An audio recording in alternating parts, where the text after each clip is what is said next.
dito. Akala ko talaga mga doy, mapayapa lang ako nagbabab dito. Kaso gusto rin pala yung tao ng Derot. Yung bab ko kung mansa man taong kadoy. Sumipiyat pag yung taon yung retry ko. Kaya yung pagkamali ko, kinuha pa talaga ni Derot. Pero bago ang lahat, luma muna tayo. Maraming salamat sa iyong oras kung tatapusin mo pa. Huwag wala pa ka nakapag-subscribe. Ay napagulat yung tao na sabihan pa kita. Grabing kahintang talagang nangyari sa akin dito mga doy. Kasi yung support namin, yung Sos Mario Joseph, wala talagang pakialam. Binibibi talaga yung tao niya yung Mia mga doy. Kahit ini-invade na ko palagi ng dalawa dito mga doy, hindi raw. Tapos may prangko pa talaga. Kasi sabi niya, pag subo ko lang daw yan, malalagpasan ko raw talaga to. O diba? Hindi talaga siya lumuoy sa akin pagka ganun. Sorry. Dahil nanawa na siya kay Mia sumama mga doy, nandun na naman siya sa Expelin sumama. Siguro binigyan talaga niya akong pagsubok mga doy kung malalagpasan ko ba talaga itong nangyari sa akin.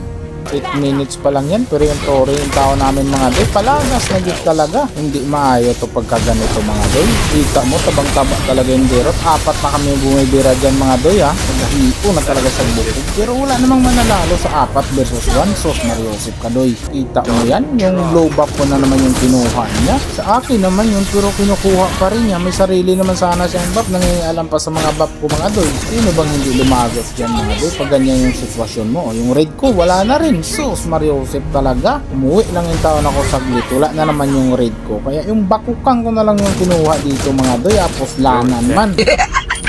Kaya dito hindi na ako nagkumpiyansa mga doy. Hindi na ako basta-basta lumalapit. Yung ultimate ko na lang muna yung lalapit sa kanila. At saka tayo papasok yan mga doy. So kaganina ka pa, ramdamin mo yung emotional damage ko doy. Dahil tumaas na yung kumpiyansa ko mga doy, tumaas din yung kumpiyansa ng mga kampo ko. Naramdaman na siguro ng Predator na makati talaga ako. Kaya nakapabini dyan sintaon sa wala sa oras mga doy. Kaya andito si Franco Agburoy.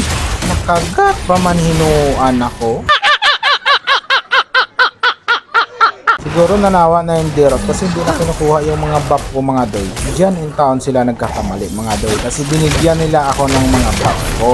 Dito nila malalaman ngayon anong pinagkaibahan sa walang buff sa merong buff mga doy. Halok ka nakaprusing yung pran ko. Isa ka naman in town doy.